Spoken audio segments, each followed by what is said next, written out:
Mishlei Perek Yud Pasuk Chavtet. We'll do the last three Pesukim to finish the Perek today. Ocher beto yinchal ruach. Confusion in the house will be an inheritance of wind. Ve'eved evil lachacham lev.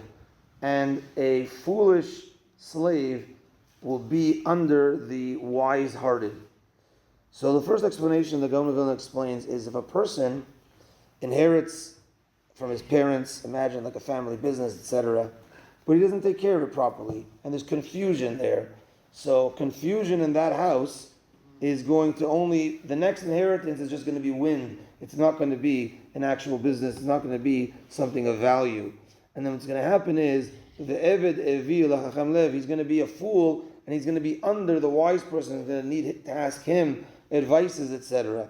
But if there was not confusion at the beginning, if things were orderly and things were done properly, then it would have been a good inheritance.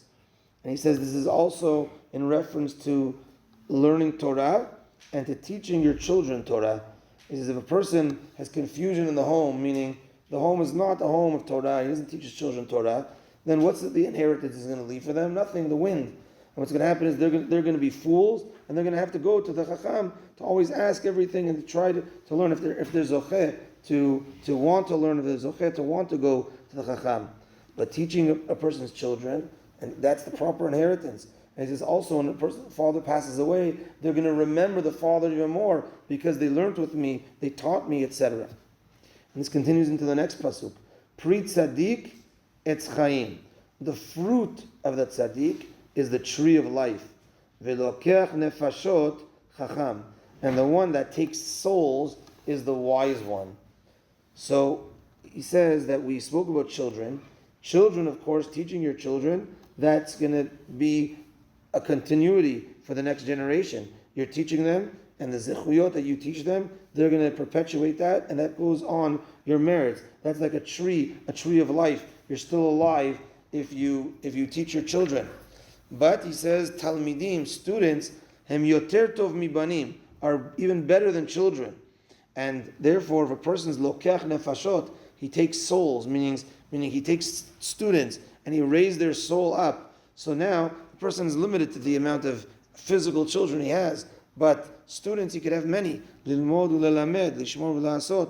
And when he teaches, and he raises up their soul, then that's the person that's a chacham, because he's lokech nefashot. He's taking nefashot to higher levels, and he's becoming wise through that, because that is the proper in olam haba, the proper inheritance and the proper zechuyot schar that he will receive.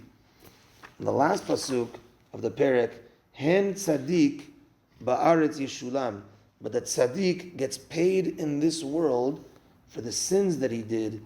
Afki rasha v'choteh, but even a rasha and a sinner and a choteh will also. So this is referring to, he says that there's a tzaddik, even though a person is a tzaddik, nobody is a tzaddik that doesn't have any sins at all. Everyone has some sort of sins, and therefore the person that's a tzaddik, he asks the famous question: why is it sometimes that tzaddik chayehem enam chayim? Their life is not a life. It's very difficult for them in this world. It's because whatever averah they did, Hashem wants to clean them in this world, having to suffer a little bit so that they come fully clean in Olam Haba. And the Rasha, don't think that the Rasha is getting it off scot-free, because all the more so, the Rasha is going to get what he deserves in the negative, even though we don't see it, he's going to get what he deserves. So the tzaddik, we want to be like a tzaddik, we want to take advantage, we want to teach our children, we want to teach students the right way, and Bezrat Hashem will get the reward, and Hashem will pay us and all of Bnei Israel all the proper reward that we deserve. Baruch Adonai le'olam, amen ve'amen. Rabbi Chananya ben Akashi Omer Etzah HaKadosh Baruch Hu l'zakot et Yisrael leficha chilba alehem Torah v'so shene'emar Adonai hafetz man tzidko yagdil Torah ve'yadir.